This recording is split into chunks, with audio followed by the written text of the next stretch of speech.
Thank you very much. We were going to try to project the photos and it didn't work out, so I have them on poster board, and I think Edgar Allan Poe is going to help me. Also, yes, thank you, Edgar.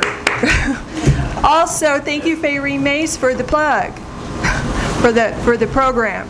Thank you. I want to take the plug. Thank you. So I want it to fly. All right, I've got some poems that are kind of cemetery things that I've created, and the first one is called Rusty Angels Fallen. Rusty Angels Fallen.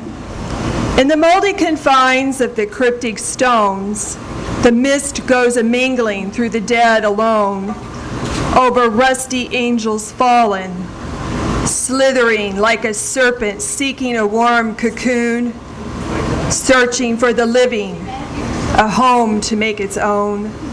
Transparent darkness seeping over stones, bleeding through weeds so overgrown, nightshade hands grasping, orb eyes fixating, pulsing, signaling to the others to come to the feast of the earthly souls.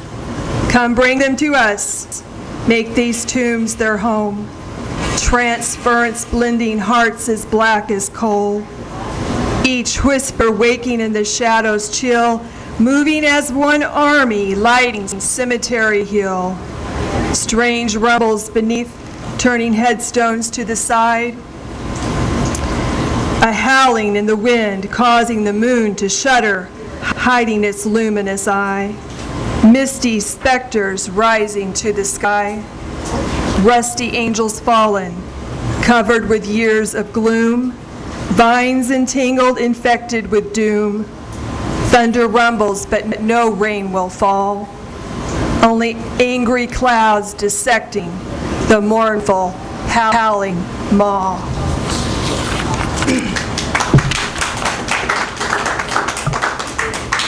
The next poem is called A Single Crow.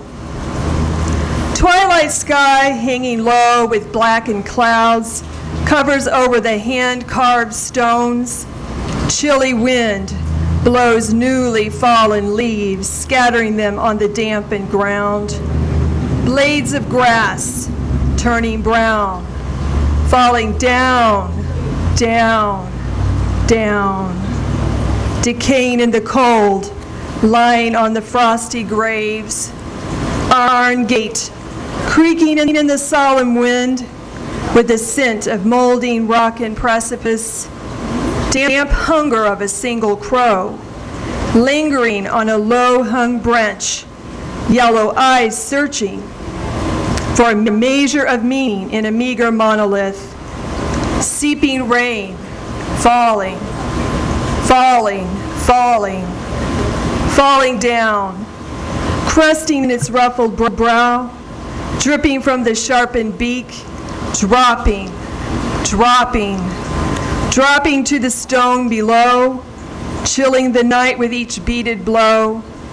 The incessant search of this single crow, a watcher of night gatherers, far-flung creatures with silver wings and polished dagger teeth, invisible shapes, the guardians in this forgotten place, creep, creep, creep, through tilting tombs and sinking graves, a single crow watching it all take place.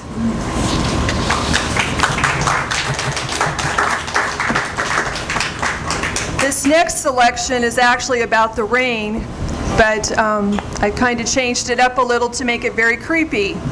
It's called Bleeding Out. The weathered trees raise their gnarled arms, scratching blackened fingers across leaden skies, leaving scars etched in the tremulous fabric of smoldering clouds, opening their underbelly, exposing, dripping, dripping to the ground. Hear the rain falling, cold and corpse-like, icy drops splashing on freshly opened ground, wounded clouds bleeding out, covering dead and living, gushing with savage intention.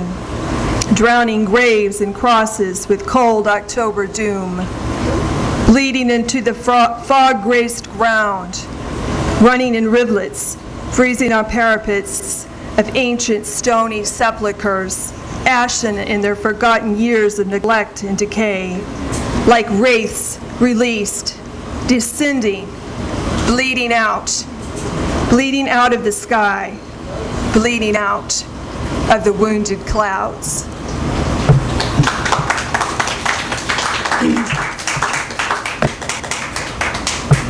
The last selection is titled Bones of Battle, and it's just, in my imagination, I could imagine what a medieval battle would be like, and the bones maybe that were left behind that sunk into the ground in the vanquished castle.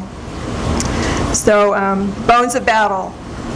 Scepters long relinquished, swords fallen long ago, entwined with bones and bodies, a crown sunken far below, a wasteland of mass carnage covering the warrior's mighty blows. Fierce steeds lie silent in the bog's blackened throe. The moon, rising seraph-like, silhouetting the crumbling castle, casting shadows, fierce points of stony towers reaching to the sky, quiet in its absolution. Silent wind blowing, lacing cracks and fissures of a once mighty fortress, noble in its standing, regal in its pose, holding ancient history, songs of kings and queens, poetry and prose. So much has vanished long ago, spread as seeds upon the silent wind, transparent floating, archaic spirits never resting, seeking repose, battlements forgotten, broken and decayed, like the bones below, twisted and splayed. Victor and mighty foe, assembled with their rusty armor of a foggy, distant war, vanquished long ago.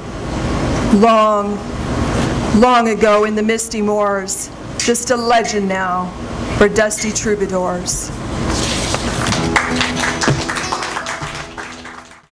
You may be leaving for now, but the nightmares will return.